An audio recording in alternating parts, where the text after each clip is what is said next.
Hey everybody, welcome back to another Modern League. This week we're playing Mono Blue Budget Affinity. Only 17 ticks to buy this on Moto. And that's mostly just because we've cut down a lot on the mana base. We're not playing any Urza Sagas and we're not playing any Treasure Vaults. Treasure Vaults are about 11 ticks right now on Moto, so moderately expensive.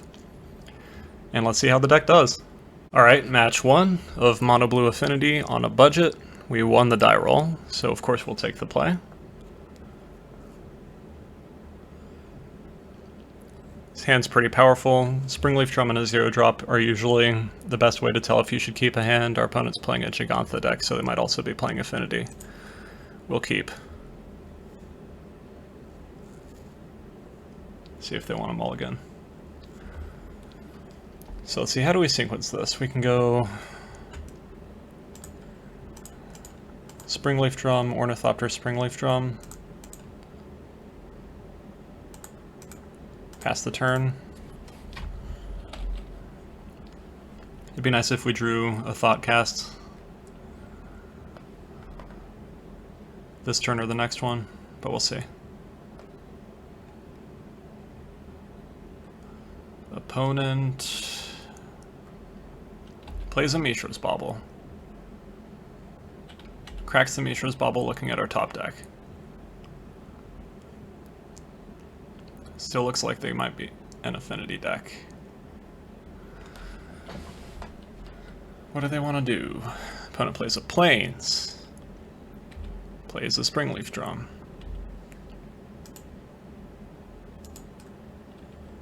Alright.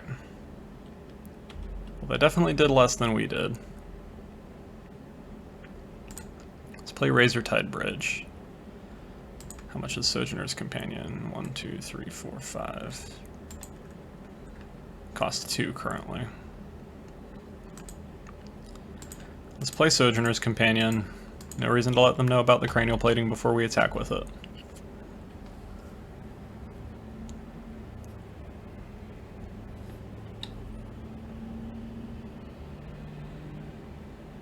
Opponent plays another Plains.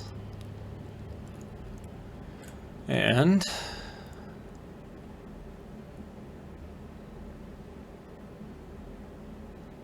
a Stoneforge Mystic. Okay. What does opponent want to get with their Stoneforge Mystic? I already know about Jegantha.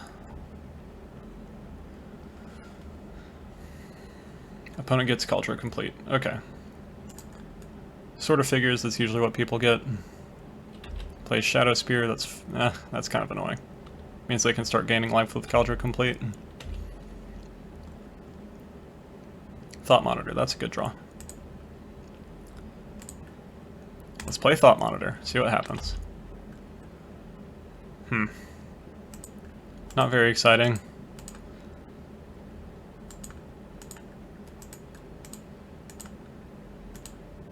Let's attack for a bunch. So currently opponent doesn't have enough mana to both put Kaldra Complete into play and Shadow Spear onto it, so I think we just have them dead now, since we have 2 flyers. At least most likely.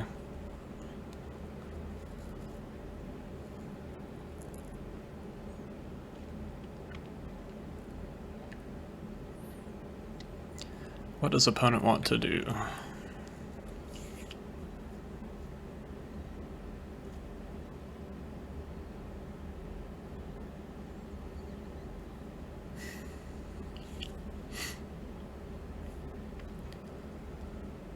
Opponent plays Portable Hole. Gets Cranial Plating, I assume. Yep.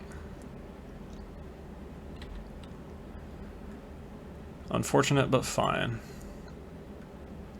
Do they have a land drop? Is what I mostly want. They do have a land drop. Okay, so they'll be able to play Kaldra. Come on, other Cranial Plating.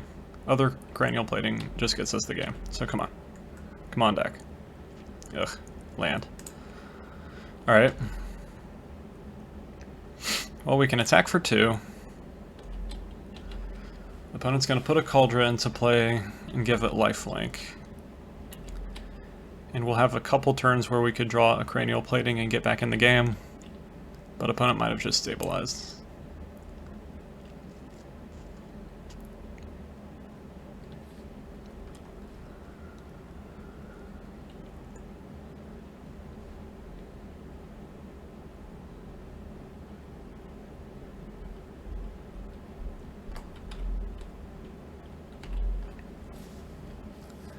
Let's see what they want to do.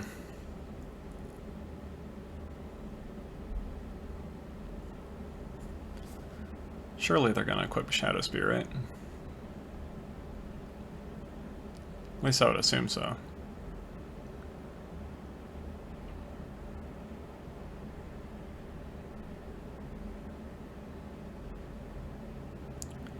Yep, equip Shadow Spear. Opponent starts to cast something and then doesn't.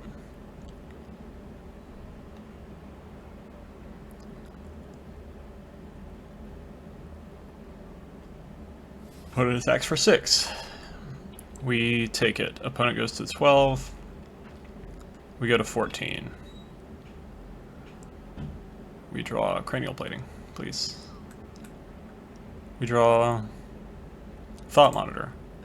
Please become a cranial plating. We draw a Thought Cast. Please become a cranial plating. No cranial platings.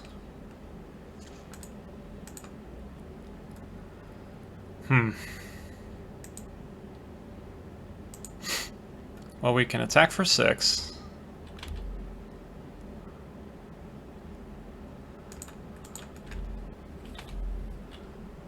Opponent can chump block the 4/4 if they want to, or just take 6 and go back down to 6.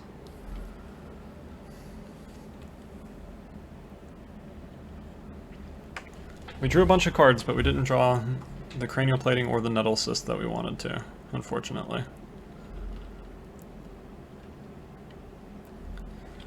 But we still have those in our deck, and we're not dead right this second. Although we're getting closer.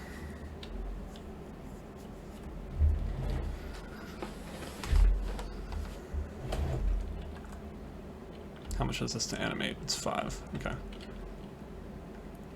Opponent attacks for 6. We take it. Yep.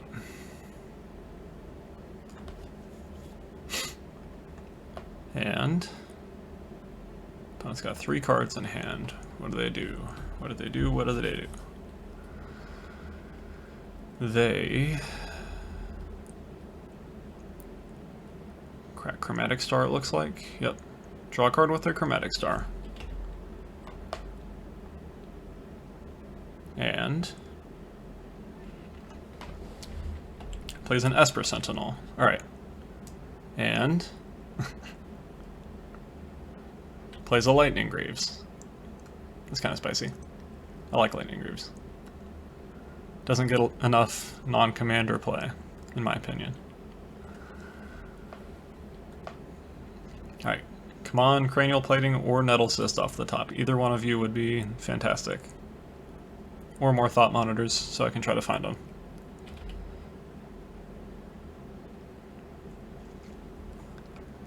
Opponent plays...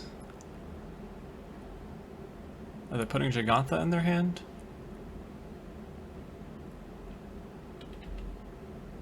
No, they're moving Shadow Spear over. Okay.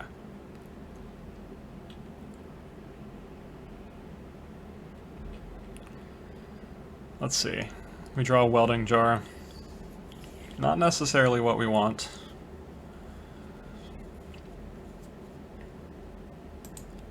We play Welding Jar. We will pay for it because we don't have a reason not to. I think we're still alive for one more turn, but the window is definitely starting to close.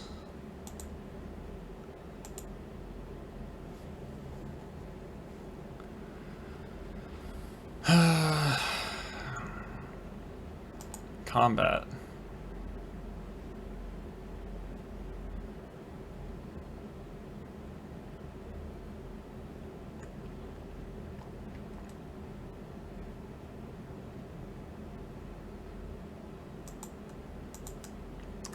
Do I attack with Sojourner's Companion? Probably. And I can chump block with Ornithopters if I need to.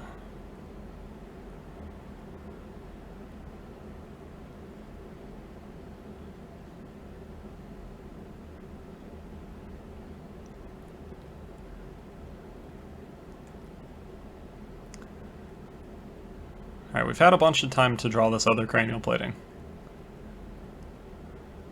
So surely it'll come to us eventually, right? Surely. Opponent chump blocks with a Stoneforge Mystic. Sort of makes me think they should have put Shadow Spear on Stoneforge if they were going to block with it. We will pass. Opponent's at 7. They can gain a bunch of life again, but not so much that they would live past a Cranial Plating. They have 2 cards in hand. They move Shadow Spear over. That's fine. They move Lightning Greaves over. That's fine.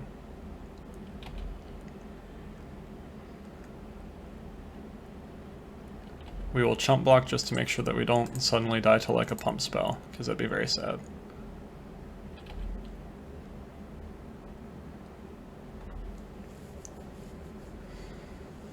Alright, we do not die yet. Come on, Cranial Plating. We have so many artifacts in play. It'd be extremely lethal to have. 3/4 flying. Okay. Opponent equips Shadow Spear, moves over the Lightning Greaves, I assume. Yep. 1 card in opponent's hand. Please, Cranial Plating. Because Cranial Plating would even get past a removal spell if our opponent had one, like a Path or something. Because we'd just be able to move it over to a different flying creature.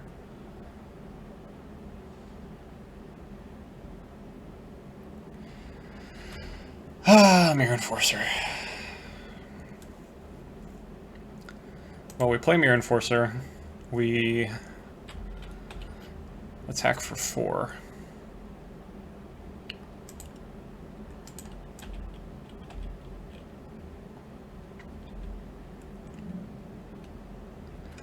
But our opponent's a 9. Plan on doing a lot of chump blocking this next turn, hoping that they don't have removal. Ugh. So unfortunate. Urza's Saga ticks up. We have 1 more reasonable draw to try to actually get back in the game, because Cranial Plating still doesn't like 1,000,000 damage.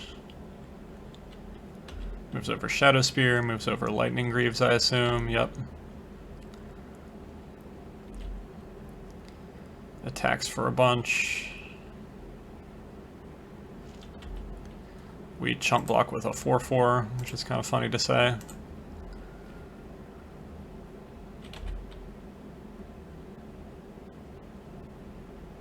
Well, they don't have removal, because if they had just pathed our blocker, we would have died. Opponent's at 15. We need exactly Cranial Plating or Nettle Cyst. Hey. Alright, come on, deck. Cranial Plating. Cranial Plating. Alright. I will pay for that. Yes. Okay. Equip Cranial Plating to Ornithopter. Attack with all the flyers. I think we got it. Because they can remove 1 thing. We don't think they have any removal spells because we would have already died. They can remove 1 thing. And then if they remove our Ornithopter, we move Cranial Plating over with its instant speed activation by tapping Mistvault Bridge and a Springleaf Drum. We just have to not attack with everything, so just leave back a Mirror Enforcer. And hopefully that's game.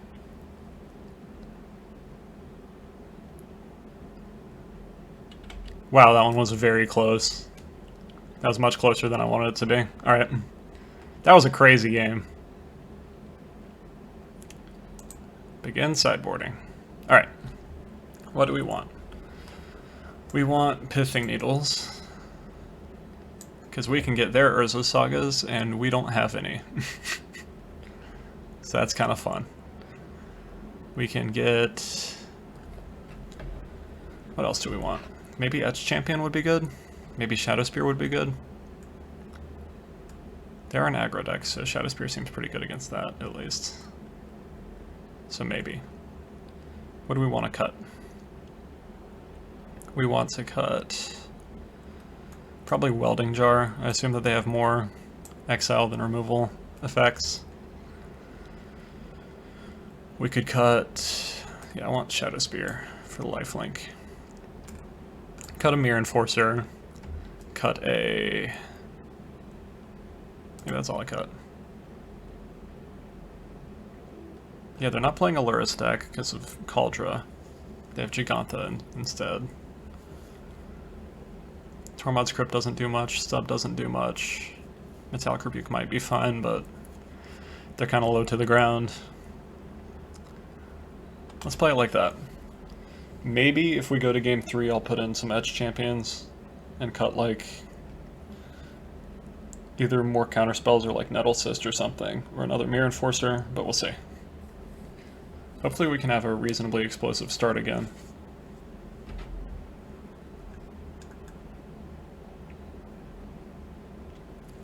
We have a lot of spells to play, we don't have a lot of mana though.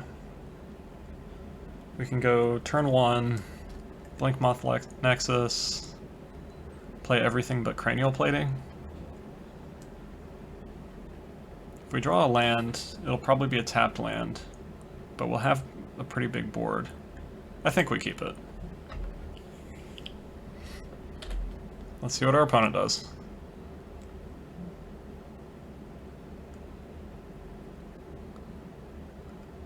Opponent plays Darksteel Citadel, Shadow Spear. Okay. We are also going to do that, but also some other things. Blink Moth Nexus, Shadow Spear, Memnite, Ornithopter, Memnite, Frogmite. Say go. So if we draw any land, we'll be able to play Mirror Enforcer. If we draw specifically Darksteel Citadel, we can go Cranial Plating Mirror Enforcer. And Cranial Plating plus Shadow Spear seems ridiculous. Springleaf Drum, that's pretty good. So Springleaf Drum. We can cast Mirror Enforcer for 1.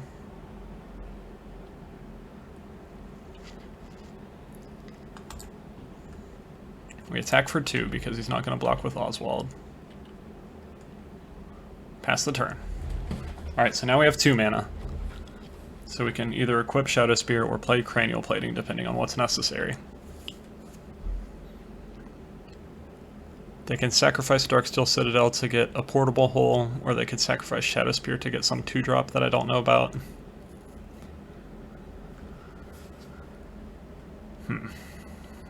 We'll see. We will see, we will see. We can also play all the Thought Monitor, Thoughtcast effects now for 1 mana, so that's good.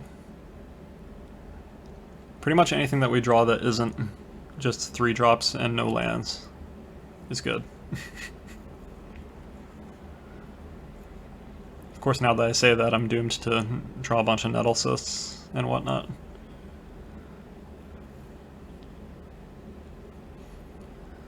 Opponent's thinking about what they want to do.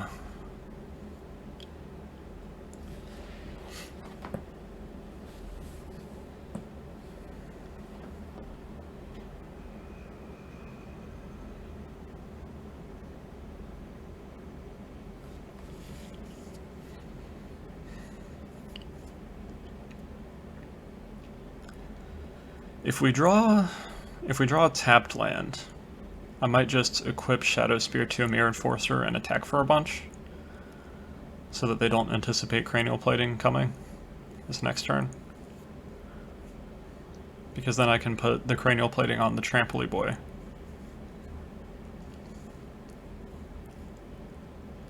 And possibly just close out the game in 1 hit. Taps Oswald. Untaps Oswald.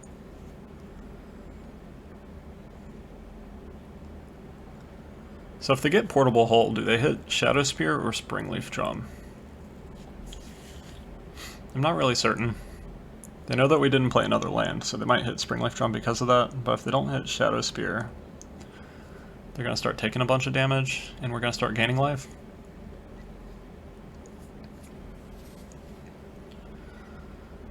Not sure what 2-drops they have that they could tutor by sacrificing their Shadow Spear.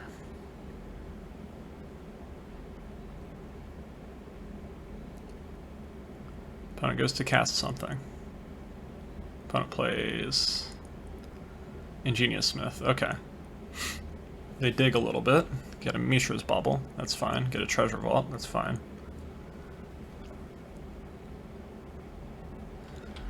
Man, could you imagine this format as it is currently, but also with Mox Opal in it? That would be ridiculous.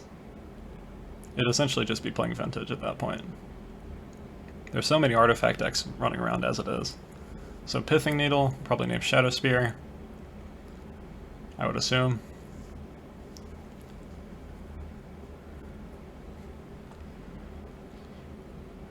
But we'll see.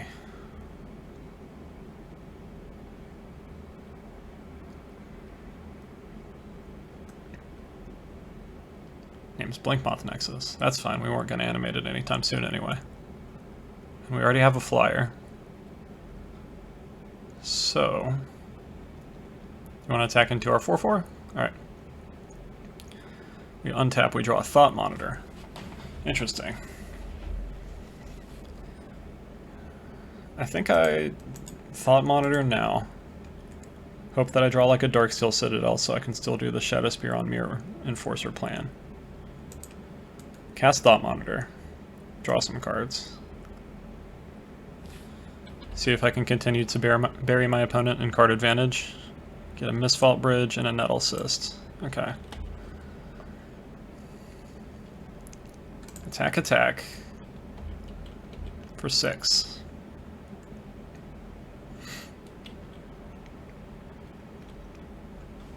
So now we have enough mana next turn to play and equip Cranial Plating. So that might be enough to close out the game. We'll see.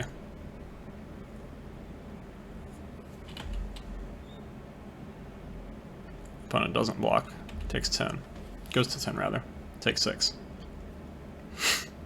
So yeah, definitely if our opponent doesn't do anything to interact with Cranial Plating or Springleaf Drum, we can close out the game next turn. We even have 2 flyers that we could possibly equip it to.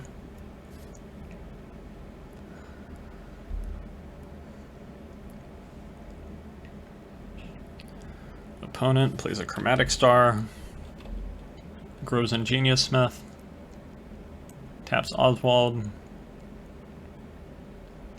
I assume sacrifices Chromatic Star for something. Yep, sacrifices Chromatic Star. What 2-drop does he get?